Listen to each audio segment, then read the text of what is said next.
L'ignorance est une thématique familière à nombre d'entre nous. On la fréquente, on l'a vu, comme une vieille connaissance avec laquelle on ose rompre définitivement. Elle participe à nourrir nos symptômes, nous amenant parfois à fantasmer le savoir de l'autre. Mais elle contribue aussi à nous faire grandir. Ainsi, Lacan a choisi de faire de l'ignorance une passion, au même titre que la haine et l'amour. Il la situe comme ce qui guide le désir d'un sujet dans la quête d'un savoir, ou au contraire comme un état d'aveuglement où certains se maintiennent et y trouvent jouissance. Un rêve m'est venu il y a quelques jours. Je suis dans l'impossibilité de faire la conclusion de ce colloque, car aucun intervenant ne m'a transmis le texte de son intervention. Et donc j'ignore le fruit de leur réflexion, j'ignore leur savoir.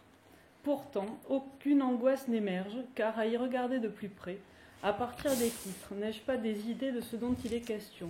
N'est-il pas possible de dégager, si ce n'est l'étendue de la réflexion, au moins des thématiques abordées?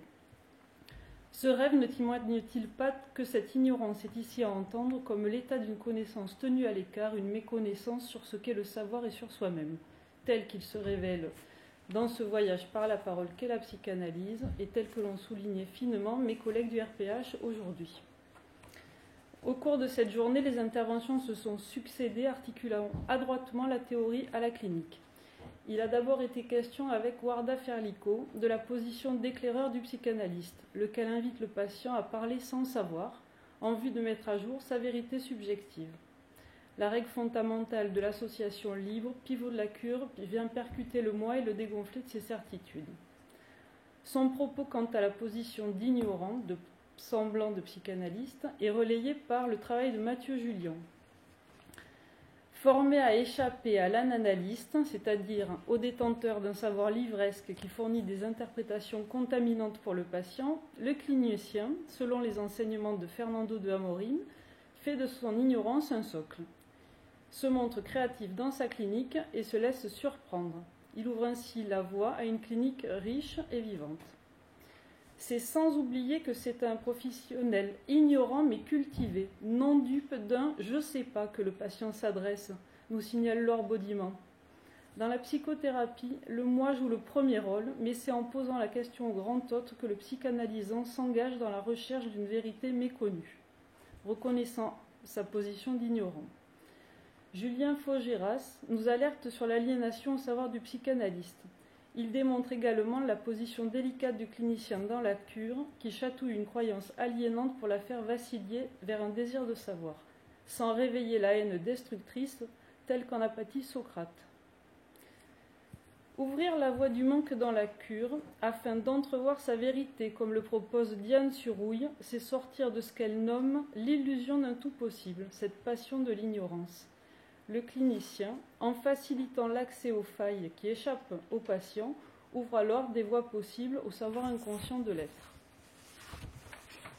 Dans un mouvement similaire, Marine Lalonde illustre les 5 résistances du ça, du moi et du surmoi qui nourrissent le symptôme avec de fins exemples cliniques et des paroles bien dites de patients, et elle montre comment le clinicien opère rigoureusement pour les amadouer.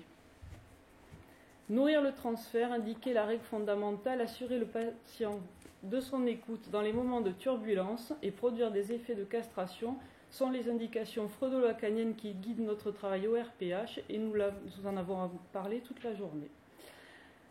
Jean-Baptiste Le Gouy détaille minutieusement la façon dont l'ignorance et le savoir se donnent à voir et se déplacent, en amont et tout au long de la cure du patient.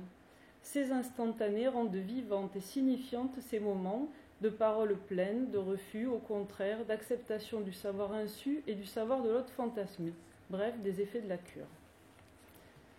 Je terminerai cette conclusion en revenant à Jacques Lacan, qui suggère qu'il y a un type d'ignorance spécifique selon les époques et les cultures. À quelle ignorance actuelle se confronte l'être humain dans notre société? Sujet à ses passions, l'être cherche un remède à ce qui l'agite. Dans notre société de l'hyperconnexion, tout le savoir du monde est en accès libre, de l'infiniment grand à l'infiniment petit. L'être humain tente de pallier à son ignorance grâce à Wikipédia ou encore à des applications sur smartphone que j'ai découvert très récemment grâce à un patient, Timeline of the Universe. Il s'approprie ainsi un savoir théorique encyclopédique qui est là à portée de main, et cela ne lui suffit pas. C'est alors vers le désir de connaissance de soi et non de savoir sur soi que l'aide se tourne. Il tente d'acquérir une maîtrise, un savoir corporel, physiologique, mental. Un total control freak, ai-je entendu, de patient qui aspire à un idéal autosuffisant, auto-bienfaisant. Individus connectés, sous contrôle, rassasiés par le nombre de pas faits par jour, la qualité de leur sommeil et de leur alimentation, l'illusion est proche de devenir son propre médecin autoprescripteur, grâce à des applications ad hoc, à devenir plus savant que le doc. Cette voie œuvre à rassurer, à éviter de se confronter au manque et à faire taire rapidement toute souffrance. Mais ce trop-plein, cette saturation, ce savoir pléthorique, n'est-il pas un leurre qui nous éloigne du vrai savoir, de la vérité du sujet, celle qui concerne notre désir et notre liberté? Je me souviens d'une phrase de Laure Baudiment lors d'un précédent colloque. La psychanalyse est une clinique de l'espérance.